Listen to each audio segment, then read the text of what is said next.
It's exciting times we're living in. You can really do some really cool stuff with smart lighting, home automation, things like Amazon Alexa and Google Home. But, John, I don't know if you find this. A lot of times it sounds cool, like what the product can do, but it doesn't always live up to the dream. Never happens. Never happens. Well, I've actually come across something that I just installed a few units in my house, and I'm all about the smart lighting. I love being able to control the lights in my house through my Amazon Alexa or on my phone, because the kids and everyone always leave the lights on all over the place. So now I don't have to get up from the couch. So I'm getting fatter, but that's okay. So I came across this smart lighting system from the US called Brilliant. And it's like it goes right into your light switch socket. And they've got different sizes, like the one switch right up to 4 switches. On the line, we have got to the founder and CEO from Brilliant. His name is Aaron Amy. Thanks for joining us. Thank you so much for having me.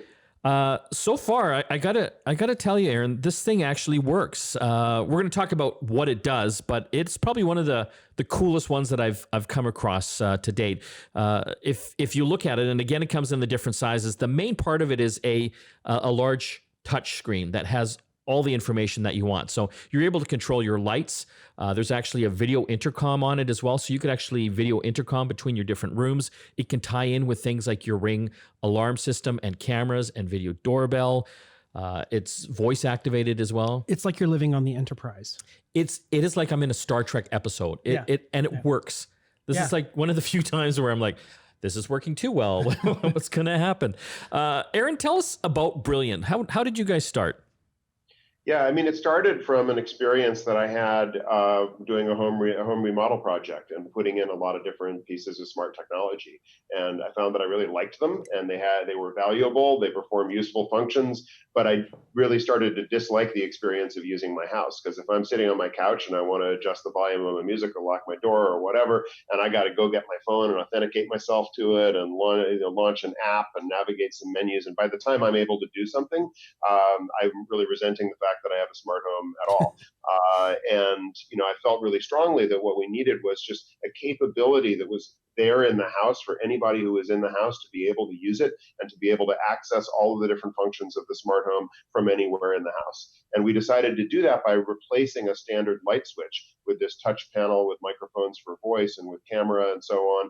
And that way you can pick and choose all throughout the house where you want to control it, and just replace a light switch wherever you want to be able to control your house from.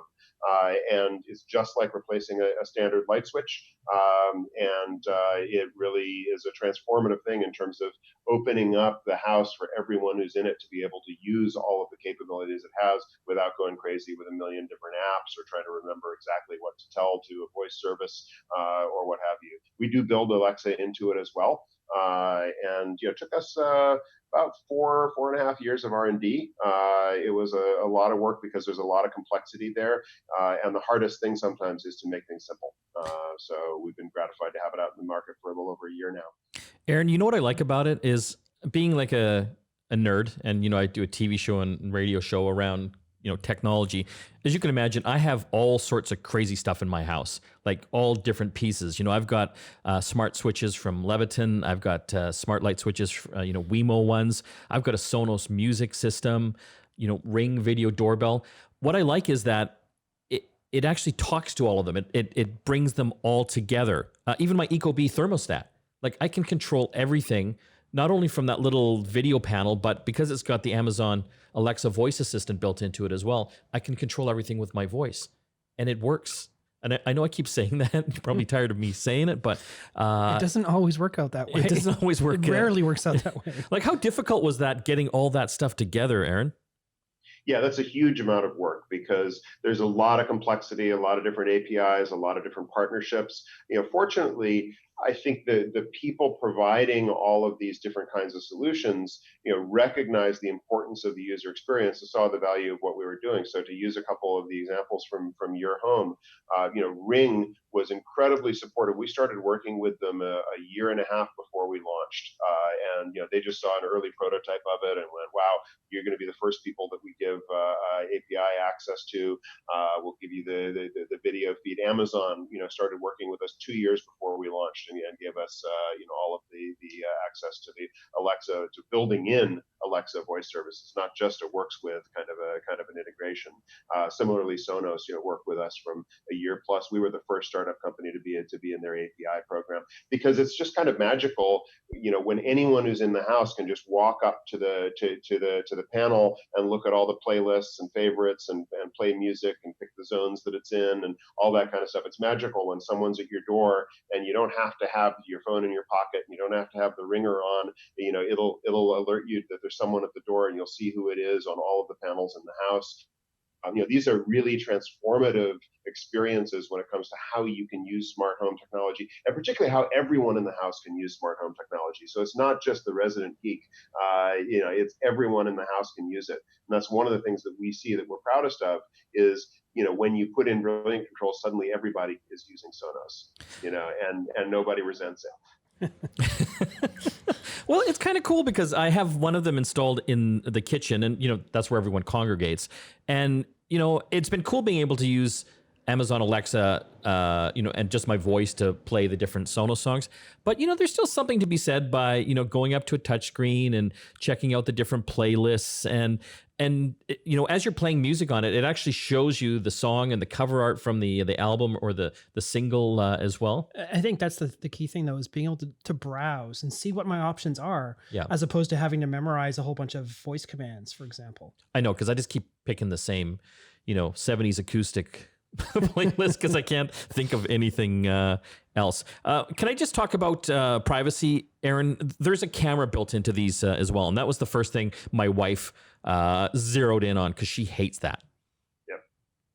But- So I'm a privacy nut myself. I used to do cybersecurity work for the U.S. Department of Homeland Security to help prevent online fraud and exploits and so on. And so I take that very, very seriously. And as a company, we take that very, very seriously. And that's everything from just making sure that we've audited all of the security practices and that we're encrypting things end to end and so on, but also the camera itself has a physical plastic shutter that you can just slide shut over it. So, the camera is incredibly useful for, for video intercom, for keeping an eye on the baby in the next room, for doing live view of the video in your house to remotely monitor it. But, you may not want your camera in your in your bedroom to ever be accessible. You just slide the plastic shutter and for sure it can't possibly be. So we've really tried to pay attention to privacy all the way through, from the software design through to the hardware itself. Yeah, because once she brought that up, I instantly just showed her, hey, look, you can slide it right across. And then we spent about 5 minutes just really making sure for her that we could shut the privacy shutter on. But no, I do appreciate that little detail. I love the fact, though, when I've got a Ring video doorbell now. And I love that thing because now when someone rings the doorbell, it pops up in the kitchen right on the little Brilliant screen, and I can talk to them. And also because I've got a smart lock, I've got an August lock, I can unlock or I can lock the door, depending if it's John or not. Right. But again, I'm just amazed at all the different partners that they have that you can integrate into this. And it's simple. Like, I would get an electrician to install this, especially for me. And I did that because I'd get electrocuted. I'd find a way for that to happen. But it's not that difficult. They've got a really good tutorial that walks you through it. But then setting up the software, super easy. Like, it just steps you through step by step, right on the screen, and asks you what your Wi-Fi network is, and asks you what other kind of devices you have. Do you have a Ring? Do you have a smart lock? And it just integrates it all for you. So you don't have to be like an uber nerd to make this all work. The pricing, it sounds like it's expensive, but when you compare this type of system to like some of these high-end smart home systems, which, we're like in the tens of thousands of dollars. I think the single switch starts at about $299 US. Am I correct on that, Aaron? Yeah, that's exactly right. But, worth every penny. And especially because I can use all the other existing smart light switches I have in my house. I don't have to put one of these in every light switch. You know what I mean? Right. Like, I've got 3 now, and I might add a couple more down the road, but right now this is fantastic. Aaron, where can people find out more information about Brilliant? Yeah, the easiest place is on our website, which is brilliant.tech, brilliant.tech. And if you reach out to us, we're always happy to answer questions about it as well. Fantastic. Good luck with everything, and thanks so much for coming on the show. Well, thanks so much. Really appreciate it.